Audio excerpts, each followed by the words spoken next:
galvojo senas pianinas, vasara geltonas, rudenį auksinis, o žiema ne už kalnų.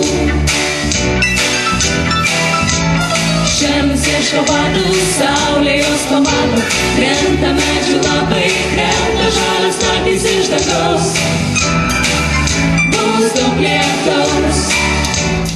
Labas vakaras, gerbiami žiūrovai. Šiandien jūsų dėmesiui ateities veidai. Tai daugiausiai jaunimas iš Lietuvos, Alytaus miesto, bet ir iš mūsų krašto. Projektas vadinasi Politik ir tai nereiškia, kad tai yra politika. Kaip tik mes sakome, jokios politikos, tik muzika. O Politik tai yra Poland, Lithuania ir Music viename. Na ir Punske esame prieš paskutinėme projekto renginyje. Kuo ypatingas šitas dalykas? Tai tiesiog atvėrė kelią jauniems Lietuvos atlikėjams į Lenkijos didžiasias ir mažesnės scenas ir taip pat Suvalkų regiono atlikėjams atvėrė kelią į Alytaus krašto didžiasias ir mažesnės scenas. Pradėjome šios vasaros birželio viduryje.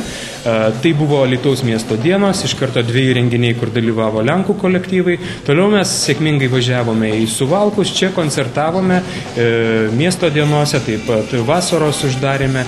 Na ir čia dabar Punskas, lietuviška salelė ir atvežėm tokį mažytę suartį, parodyti, kad maža tauta tai nebūtinai mažas pasirinkimas, mažas pasiūlymas. Mes pasiūlysim šiandien tiek cirką, tiek vokalinį muzikavimą, tiek breiko šokį, instrumentinius dalykus, o taip pat vieną mažą skandalą. Tas skandalas bus punk muzika Punske, kaip mes sakome, punk Punkske. Bus grupė iš Alytaus, nes taip geriau. Kelių konkursų Lietuvoje jau nugalėta. Prasidėjo kaip lėkštai, pasaka ši, gal į muilo operas labai panašių. Tu bjaurybės priešuolis ir tiek žinių, o jei kas tau nepatiko, eik po velnių. Viskas baigta, dar mūsų nieko rimto. Pasaka baigta, viskas baigta, dar mūsų nieko rimto. Projektas parodė, kad turime daug panašumų, bet kai kur esame stipresni mes lietuviai, nors čia ne sportas, bet galime sakyti, kai kur gerokai stipresni būtent Lenkų kolegos. Ir iš Lenkijos mes turėjome labai stiprius jaunus atlikėjus, kurie groja jazz rocką, jazzą, akustinę bard muziką. Mes parodėme galbūt stiprybės žanrų mišrume, kad mes galime dainuoti nuo Sanremo arba Sopoto stiliaus dainų iki galbūt tokių, kurie vadinami underground music ir panašiai. O kuo užsiima mūsų krašto jaunimas? Ar apart kompiuterių dar turi kokių pomėgių? Aš manau, didžiausias pliusas yra sportas, kurį mes galim čia laisvai vykdyti. Taip pat yra muzikos mokykla, kuri veikia gana sėkmingai. Taip pat, kiek man žinia, kai kurie mokiniai lanko kažkokius plastinius užsiėmimus. Bet to juk yra teatras, dramos studijos.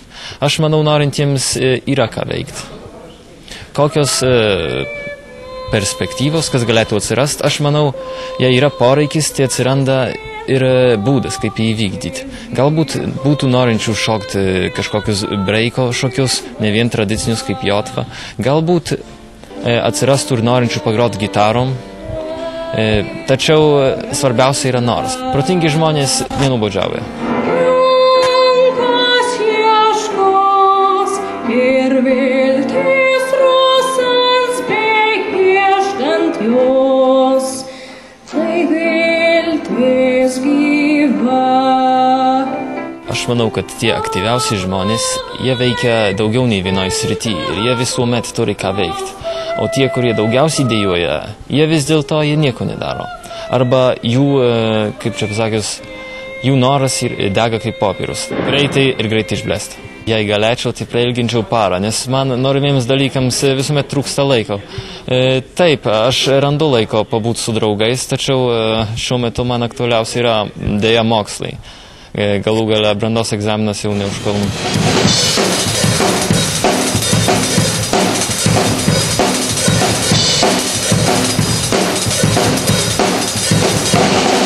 O oficialiai tai pirmasis Lietuvos Lenkijos projektas tarp Alytaus kultūros ir komunikacijos centro, taip pat asociacijos a priori projektai ir Lenkų partnerių, iš kurių ypatingai skirčiau Punsko lietuvių kultūros namus ir Suvalkų regionai Ošrodė kultūrai Štukį, tai mūsų pagrindiniai draugai.